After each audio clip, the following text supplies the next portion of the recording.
Hello, everyone, and welcome back to another episode of Podcast Unflooded. I'm your host, Joe Kendrick, and I am joined by Alexander Lathem, and we are presenting your questions. You got questions. We got answers. This is Podcast Unflooded. Welcome back. Yeah, we've got. Alex, how are you doing? Go ahead, Joe. Sorry. No, I just said, how are you doing? It's a beautiful autumn day. You have any thoughts you want to share with us before we read your questions? uh, no, I mean I'm feeling good. Like you said, it's a beautiful autumn day. It is getting colder, and I'm just really excited about the holidays, man. I think I had such a great time last year, and I can't wait to do it again this year. The spirit has seized me. It's safe to say, and I'm happy to be back again on the podcast. I'm excited too. We will work on ideas for a Christmas special. We'll talk about that off the air. We'll share some ideas. So y'all just wait for Christmas, and we'll have some presents for you. I'll put on my Santa hat. Oh! We'll do a whole thing. It'll be great. Yeah, I think I actually really want to do something big for that. Like it's gonna blow the Halloween episode out of the water. I think. But yeah, let's. I'll be real with you, Alex. You want to know a secret? I guess we You should want get to know into a those secret? questions, Joe. All right. I won't tell you the secret. I'll tell you the secret You'll later. tell me the secret later, but we can't reveal that on air, Joe, as your lawyer. No, I won't say that. I won't tell you yet. I was just talking about content that I've already recorded for the channel that no one knows about yet. We'll talk about that later. Anyway, this question is from commenter. Commenter? Is there another name for these for my audience? We need to name our audience. Yeah, Alex. let's just do what most YouTubers do and just add Army to the end of our channel name. So Wind Waker Unplugged. the Wind Waker Unflooded Army. It's full of but no, I mean, gosh, I mean, unflooded UG Unfloodeders? unflutters. Unflutters? Post in the comment section down below what we should be, what y'all want to be called. Please comment down below, your ideas for the commenter's name, because I don't want to just say this is from another commenter. I want to give a name for y'all. We have a community here. This is the great thing about this YouTube channel. It's not just a creator and an audience. We are, building a community here. It's our own corner of the Zelda fan base community, and we need a name. But anyway, this is from Laureate90. Let me know if I'm pronouncing that right. Please correct me in the comments. You've been great about leaving comments on a whole bunch of videos, and I always appreciate your ideas and your thoughts on the project. But now, as of 3 weeks ago recording this,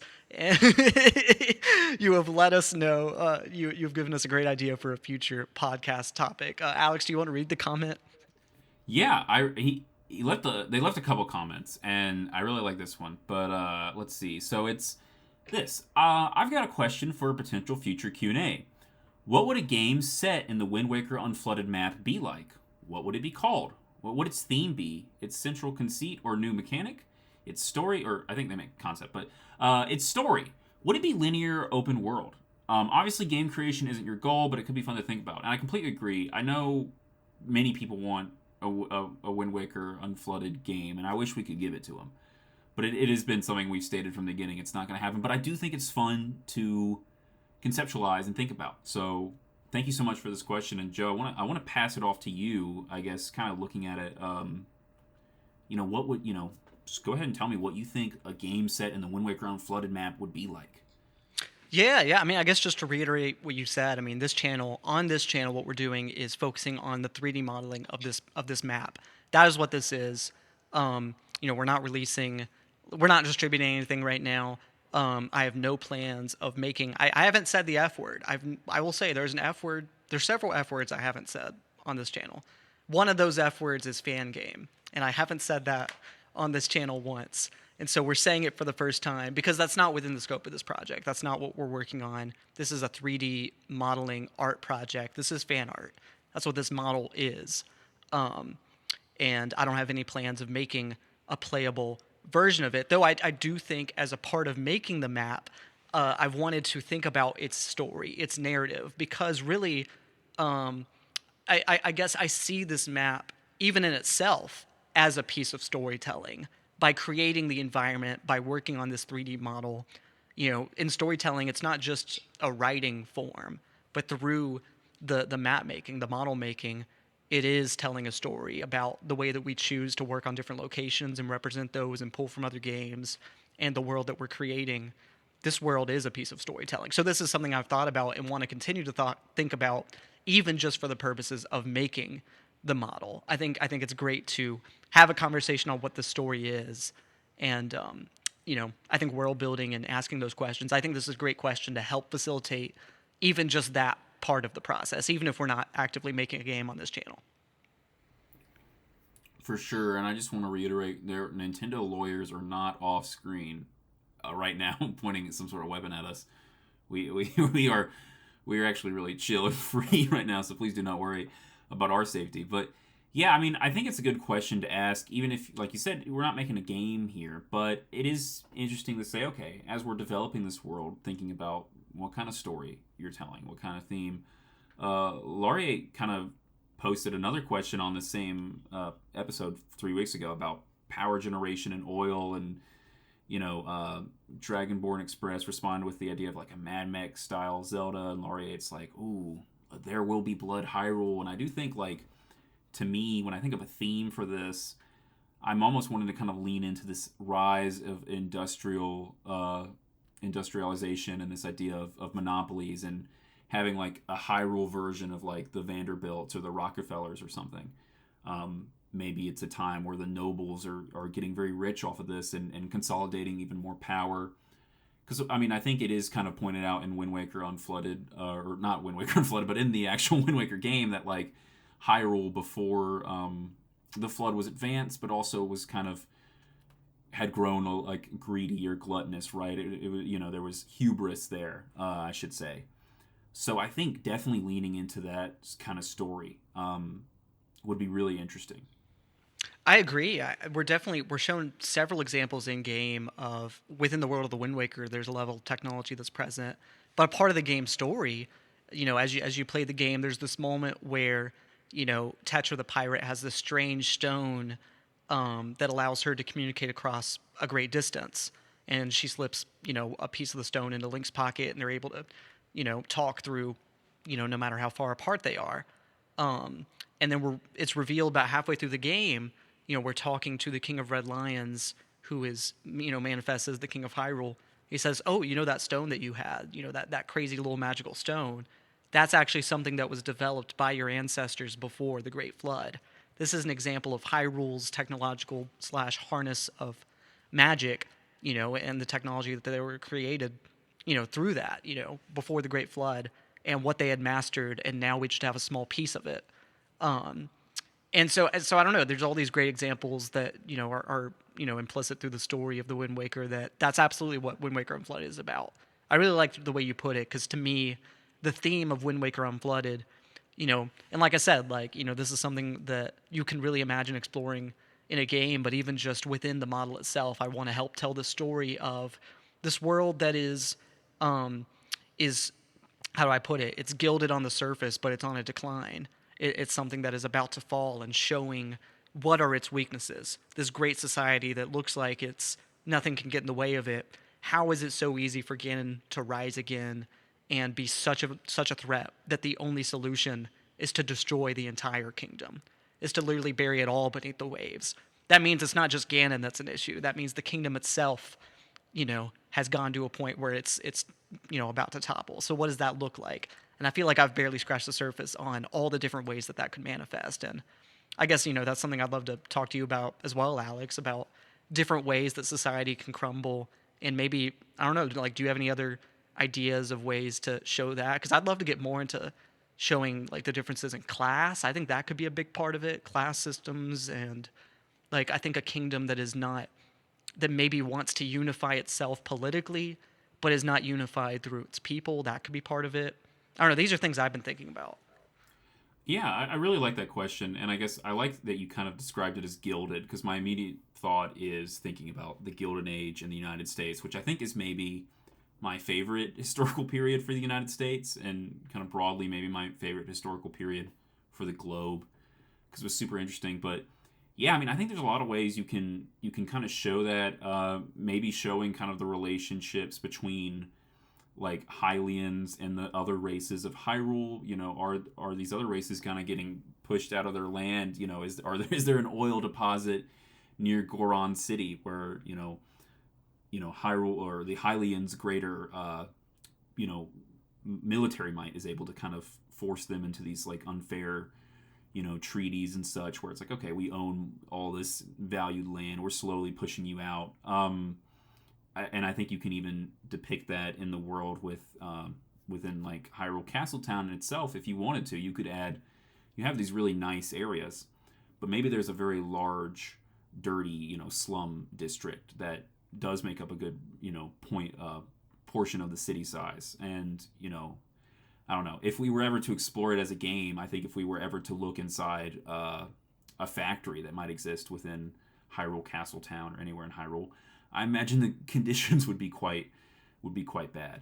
And I don't know. I think there's so much you could do. Like I think this is something I've joked about wanting to play around with, like the Mario universe, and it's like the idea of all these different kingdoms. But could you have like a Republican movement in the sense of like, Toads wanting a republic maybe and saying we actually want to vote for our leader?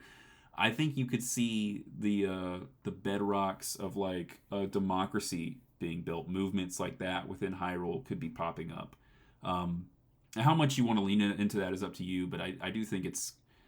I really like Lauriate's comments because it There Will Be Blood is talking about, that's kind of close to that Gilded Age time period, and there's just so much, class versus class and all these political movements that are being birthed around this time, and I think you could really go wild with it in a Zelda game with this setting, and I do hope maybe someday we could get that, because once again, folks, it's not, don't get too excited. But yeah, I mean, I'm going to stop rambling, but yeah, I mean, it's just, I get excited about it, but I'm a history nerd, so. Yeah, that's a great answer, and I love everything you brought up there, because that's something that's definitely, and some of that stuff that we can show in Wind Waker Unflooded that I want to keep working on and kind of honing in on. I love the idea of this, like, these kind of other city states within the kingdom that, maybe they want their own independence, maybe they're shooting for a whole Hyrulean democracy. That's something people would of course be wanting. I definitely think a big part of the conflict, and maybe these are just undertones, things that aren't necessarily always explored in game, but are definitely hinted at throughout the series.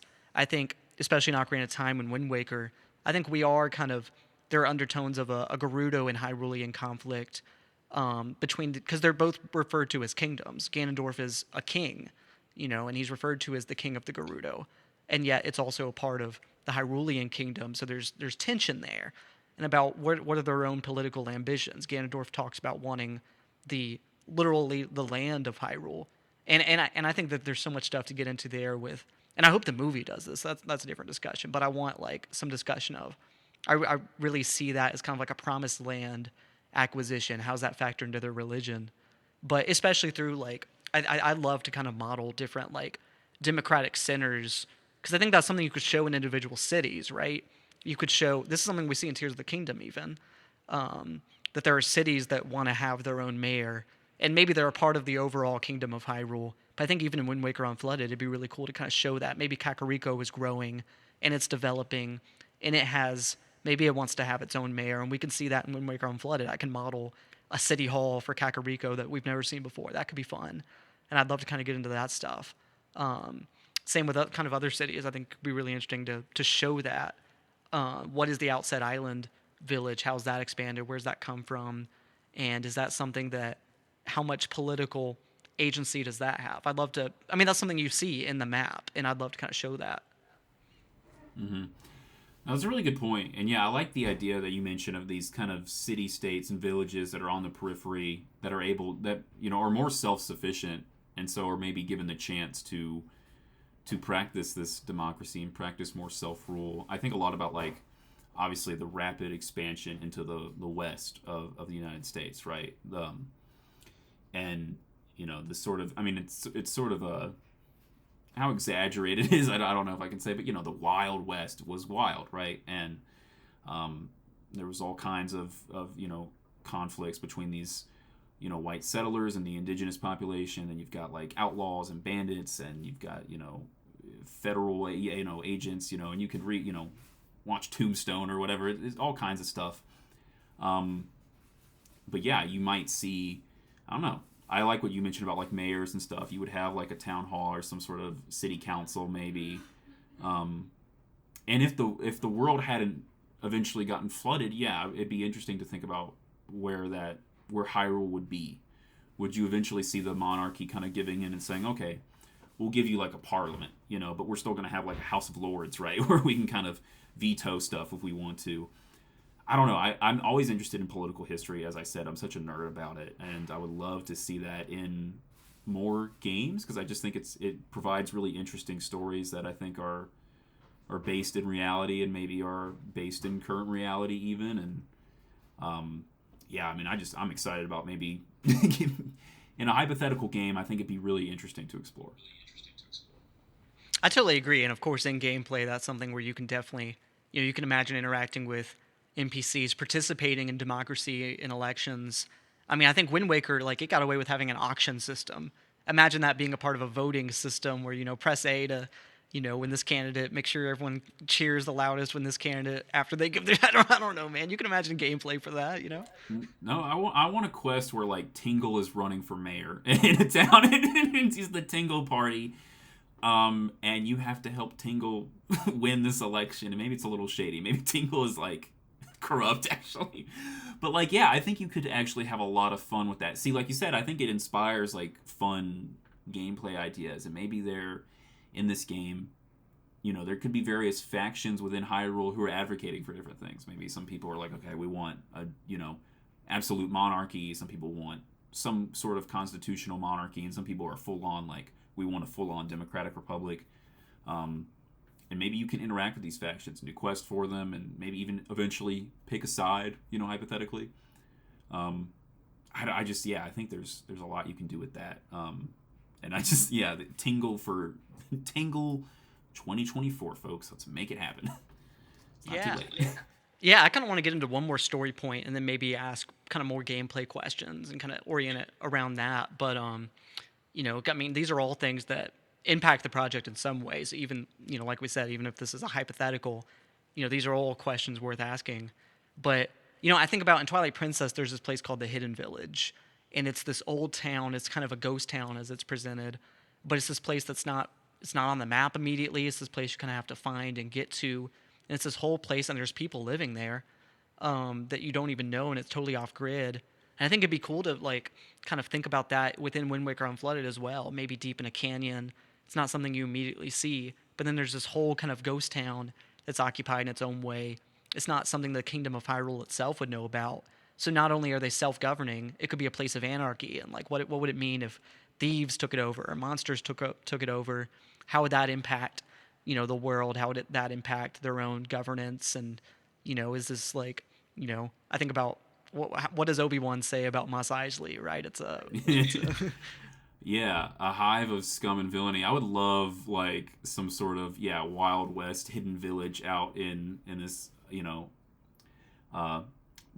Waker Unflooded world. That could be really interesting. Maybe is Master Koga? Can he be there? Maybe I don't know. Like, I think you could have all sorts of just kind of unsavory and radical types, even just there, and just so many fun characters.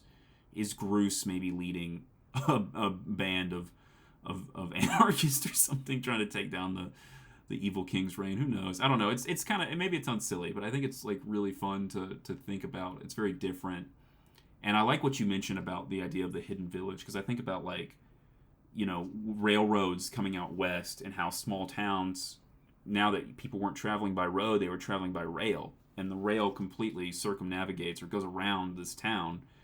You start to see the rise of these like ghost towns where it's like, okay, this is no longer are people stopping by, they're going way past us, and you start to see ghost towns, and you see it today, but it was prevalent then. And I think about in the game, in the first Red Dead Redemption game, there's like an old ghost town that kind of suffers that fate, where like the railroad just completely goes around it, and it's just like abandoned town, and there's some stuff to do there, not a whole lot, but I do think like something like that, a hidden village where it's like ghost town, then inhabited by all these different groups now, bandits and such, would be really cool. I totally agree. I mean, I could talk about that all day. I do want to talk about traversal systems, Alex, because this is something I think this is part of the question. And I mean, I could talk about story all day, and we will. And I'd love to do more podcast episodes where we talk about the story and world of Wind Waker Unflooded and just delve into that with the audience more. But I do want to kind of answer this question about gameplay, because this is something I guess I realized about myself, and I think it took a while for me to even want to admit this to myself, that my favorite games really have interesting traversal systems. To me, that is an important part of game design in making the experience exciting. Like, the movement has to be exciting as well. And that's something where it's like, I thought I could be patient enough to, and sometimes Zelda traversal systems aren't necessarily super interesting, but in a lot of my favorite games, they are. And in the Zelda series, my favorite entries are ones with interesting traversal. In my favorite games in general, I think that's why I like Mario games, is because like moving is fundamentally just the act of moving is exciting. And in Zelda, some of my favorite games, I think about Wind Waker sailing. I enjoy the sailing system. I think that's interesting. I think that promotes interesting gameplay, even if it is slower and takes time. I like the horseback riding of games like Breath of the Wild and Twilight Princess. I think that's innately engaging. Tears of the Kingdom, I think, completely transformed what was possible with traversal as well. And literally having traversal systems where you make your own vehicles, and that's so engaging, and just that act of moving is interesting. And I think for Wind Waker Unflooded, this is something that I've tried to make baked into the map itself, is think about traversal and literally the act of getting from place to place, not just from a control standpoint, but literally trying to bake it into the mountainsides, trying to think, well, if you're going from this mountain to this mountain, how do you make that interesting? I don't want just a straight shot, just like a path going from A to B. If there is a path, how does that path wind and go from place to place? And maybe it's not obvious how you get from one place to the other. Maybe you have to go to a completely other mountain in order to climb this other one. And that's the stuff I've tried to think about within the actual model making of Wind Waker Unflooded. I guess how does that impact the games that you play, Alex? What do you think makes interesting exploration? How's that impacted your experience? I feel like this is like an interview. Like, how's that? I'm on a job interview right now, and I'm like trying to impress you. Yeah.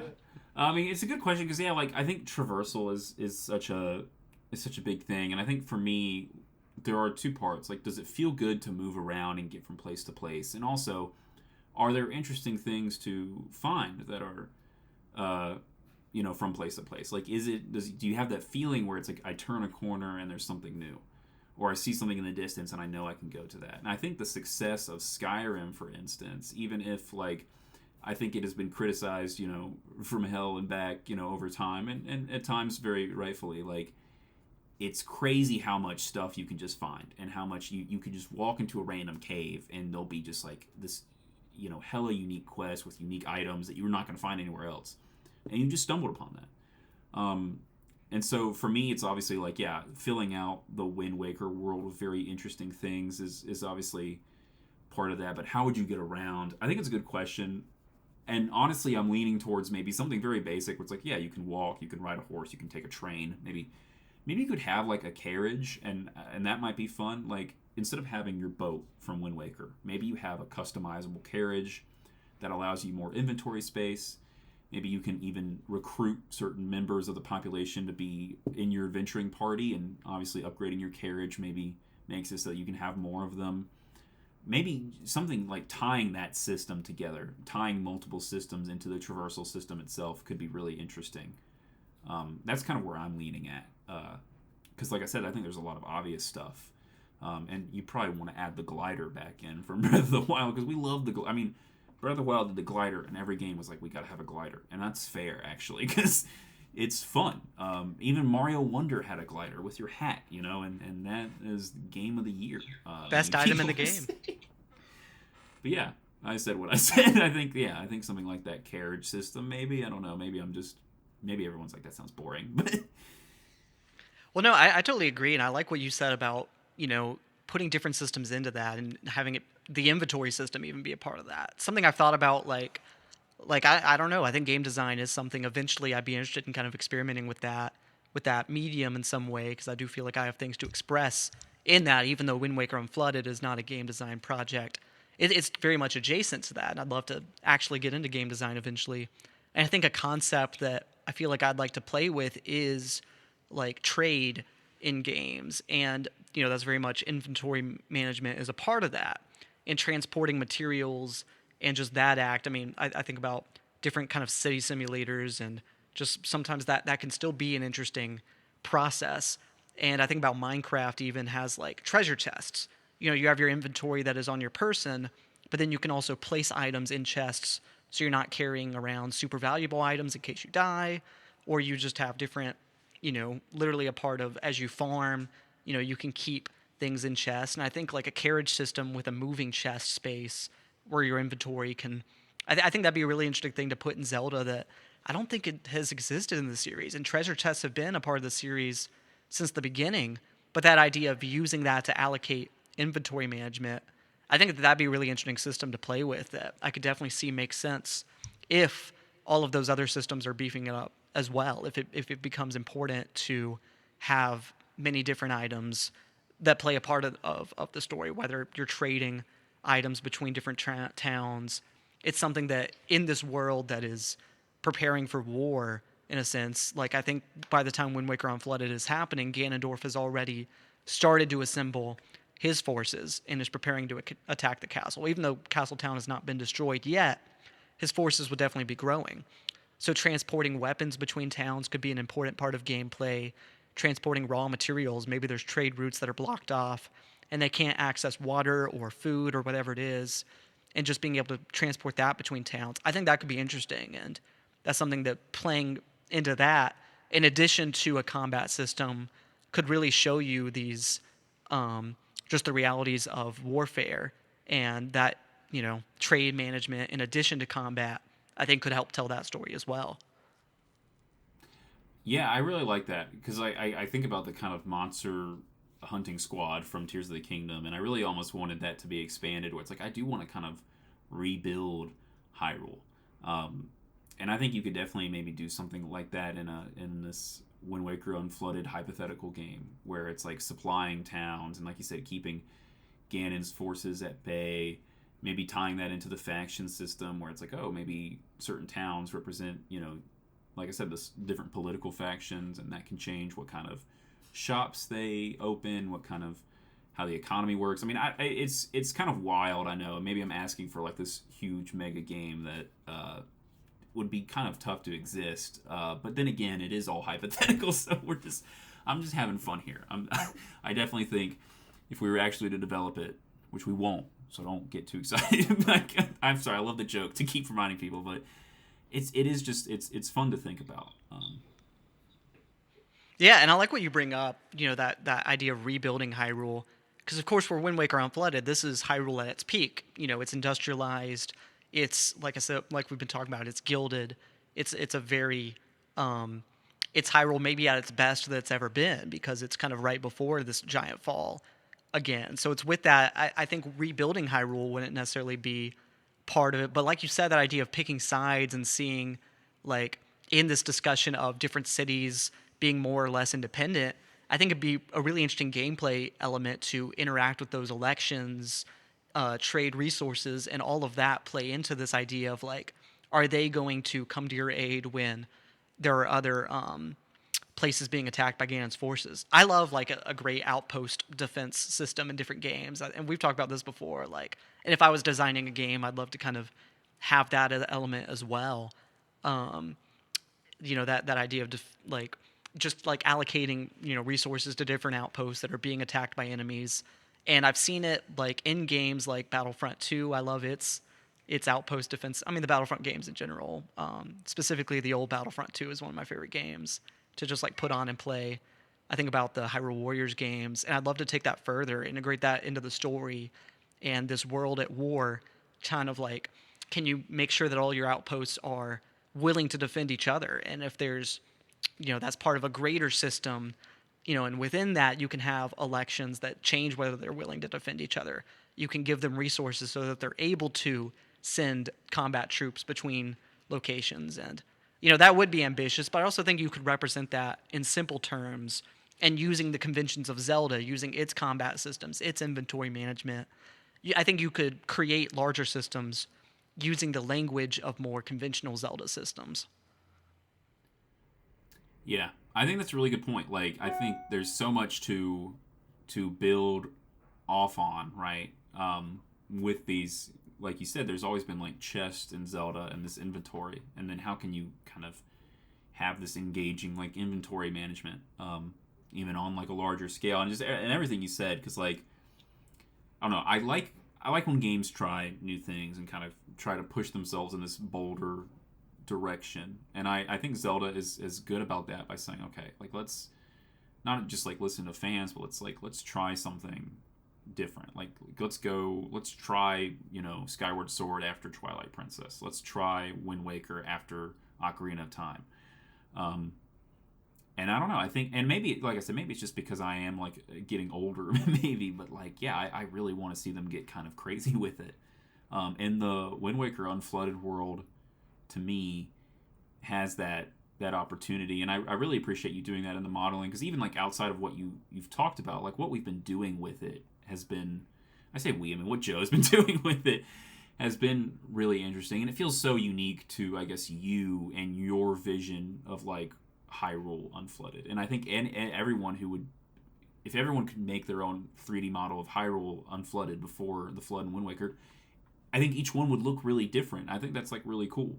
And I just appreciate that. I feel like your vision and your ideas for this Hyrule has come through, as well as like other people's collaborative efforts, providing models and textures. Yeah, I really appreciate the collaboration that's happened, and like you said, it's like if everyone made their own Wind Waker Unflooded, it would look different. And I really appreciate that this is something that so many people have thought about and had their own ideas about, and I really love that community engagement. And I want to make this something that a lot of the community can all look at and go, yeah, this is what Wind Waker would look like its world, its version of Hyrule, unflooded. This project encapsulates that, to the best of its ability, to the most that the most fans can agree with it. I want to check that box and make sure that the most Zelda fans as possible feel that way about it. But there are things that everyone has their own ideas about, and I can't please everyone. And sometimes there will just be moments where, we're discussing these ideas with what is possible with different locations, and it doesn't please everyone.